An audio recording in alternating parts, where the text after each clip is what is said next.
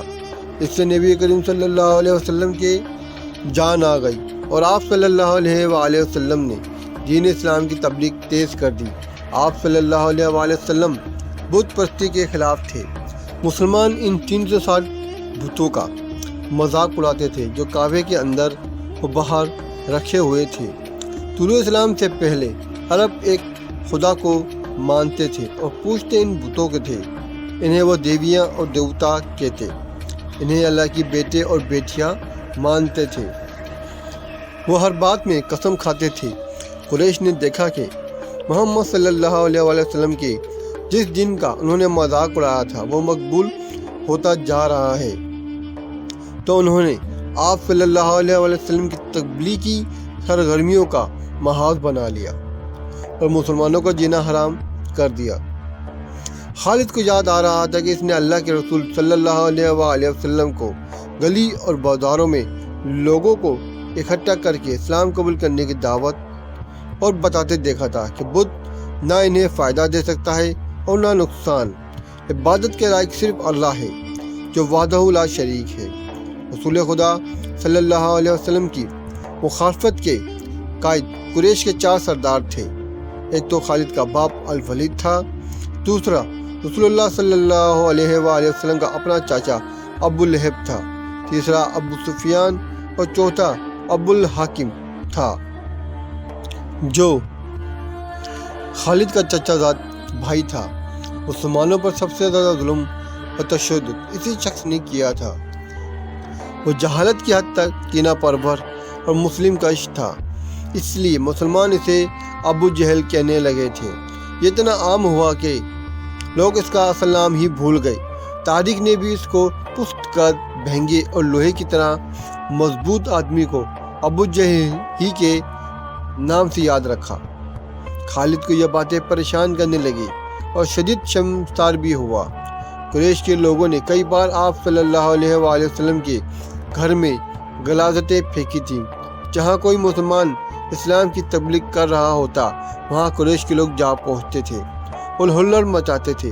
بد اخلاق اور دھتکارے ہوئے آدمیوں کو رسول خدا صلی اللہ علیہ وآلہ وسلم کو پریشان کرتے رہنے کے کام پر لگا دیا۔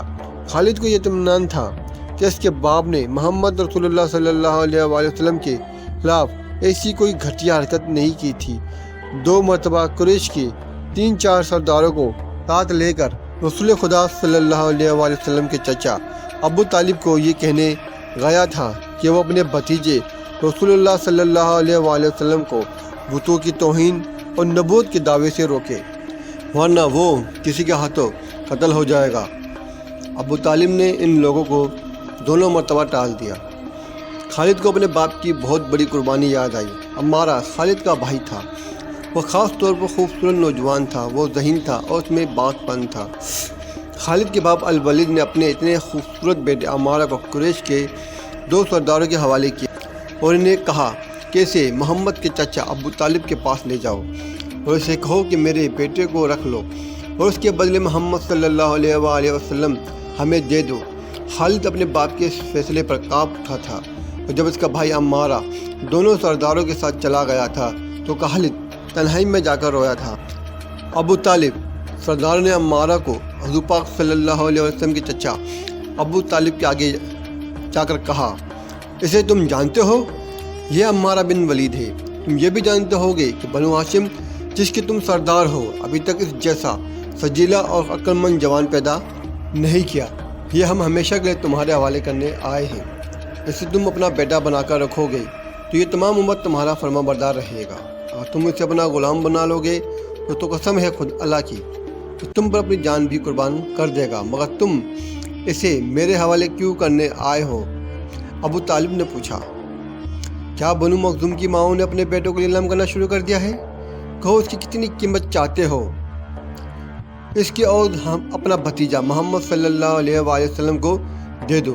قریش سردار نے کہا، تمہارا یہ بھتیجا تمہاری رسوائی کا باعث بن گیا ہے۔ اس نے تمہارے آباء و اجداد کے مذہب کو رد کر کے نیا مذہب بنا لیا ہے۔ کیا تم دیکھ نہیں رہے کہ اس نے قبیلے میں آدمی کو کا دشمن بنا دیا ہے؟ تم میرے بھتیجوں کو لے جا کر کیا کرو گے؟ ابو طالب نے پوچھا۔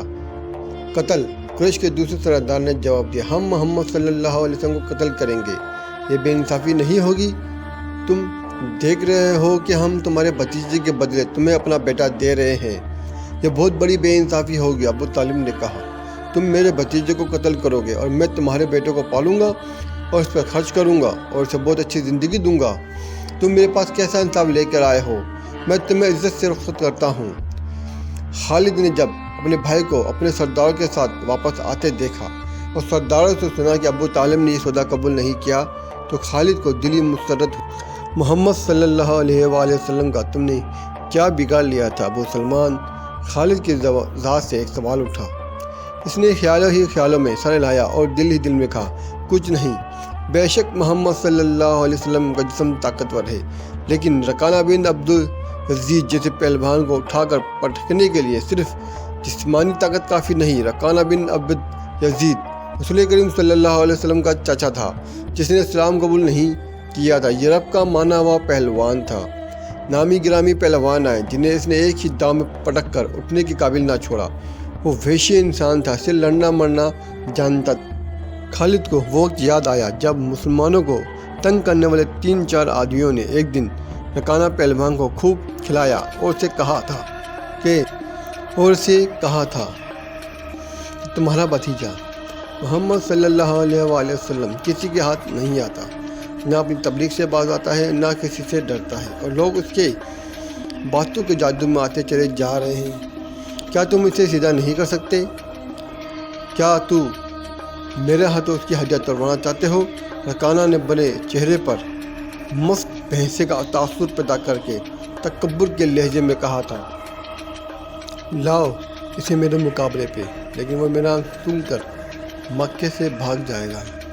نہیں، میں اس کے ساتھ لڑنا توہین سمجھتا ہوں۔ اس نے اکسانے والے آدمیوں کی بات نہ مانی، وہ کسی پہلوان کو اپنے برابر سمجھتا ہی نہیں تھا۔ مسلمانوں کے دشمن خاموش ہو گئے، لیکن سوچتے رہے کہ رسول اللہ صلی اللہ علیہ وسلم کو رکانہ کے ہاتھوں گرا کر آپ صلی اللہ علیہ وسلم کا تماشا بنایا جائے۔ مکے کے یہودی خاص طور پر رسول کرم صلی اللہ علیہ وسلم کے دشمن تھے، لیکن وہ کھل کر میدان میں نہیں آتے تھے۔ وہ خوش تھے کہ اہل قریش آپس میں بٹ کر ایک دوسرے کے دشمن ہو گئے ہیں۔ انہیں پتہ چل گیا کہ قریش کے کچھ آدمیوں نے رکانہ پہلوان کو اکسایا ہے کہ وہ رسول خدا صلی اللہ علیہ وسلم کو کشتی کے لیے للکار رہے ہیں، لیکن وہ نہیں مان رہا۔ ایک روز رکانہ رات کے وقت گلی سے گزر رہا تھا کہ اس کے قریب ایک بڑی حسین اور جوان لڑکی گزری۔ لڑکی نے رکانہ کو پہچان لیا اور مسکرائی۔ رکانہ وحشی تھا، وہ رک گیا اور لڑکی کا راستہ روک لیا۔ کیا تم جانتی ہو کہ عورت مرد کی طرف دیکھ کر مسکراتی ہے تو اس کا مطلب کیا ہوتا ہے؟ رکانہ پہلوان نے پوچھا، کون ہو تم؟ اس کا مطلب یہ ہوتا ہے کہ عورت اس مرد کو چاہتی ہے۔ اس جوان لڑکی نے جواب دیا، میں سبت بنت ارمن ہوں۔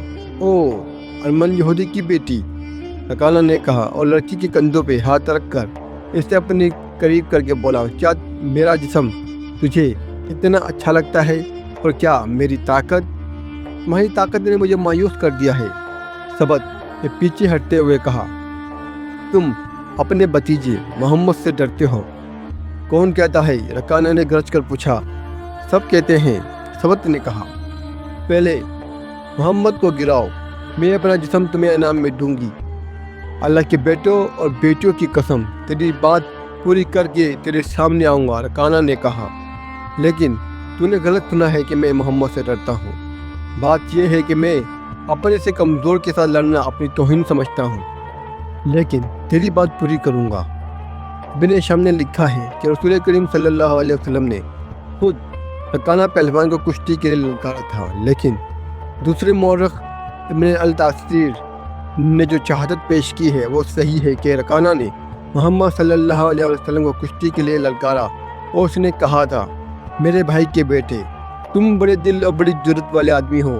میں یہ بھی جانتا ہوں کہ تم جھوٹ بولنے سے نفرت کرتے ہو، لیکن مرد کی جرت اور صداقت کا پتہ اکھاڑے میں چلتا ہے۔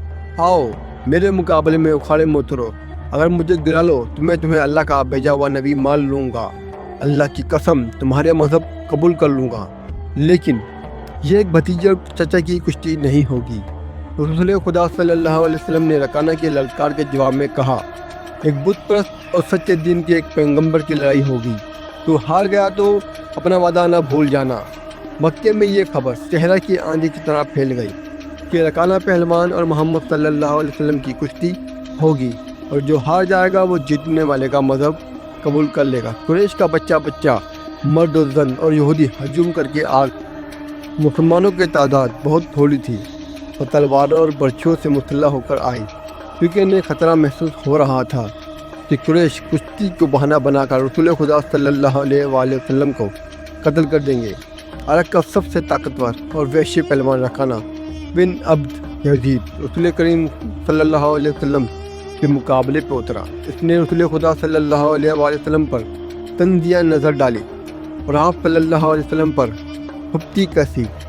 آپ صلی اللہ علیہ وآلہ وسلم مکمل خاموشی اور اطمینان سے رکانہ کی آنکھوں میں آنکھیں ڈال کر دیکھتے رہے کہ وہ بے خبری میں کوئی داؤ نہ پھیل جائے۔ رکانہ آپ صلی اللہ علیہ وآلہ وسلم کے ارد گرد یوں گھوما جیسے شیر اپنے شکار کے ارد گرد گھوم گیا ہو اور اب اسے کھا جائے گا۔ ہجوم رسول اکرم صلی اللہ علیہ وسلم کا مذاق اڑا رہا تھا۔ مسلمان خاموش تھے، وہ دل ہی دل میں اللہ کو یاد کر رہے تھے۔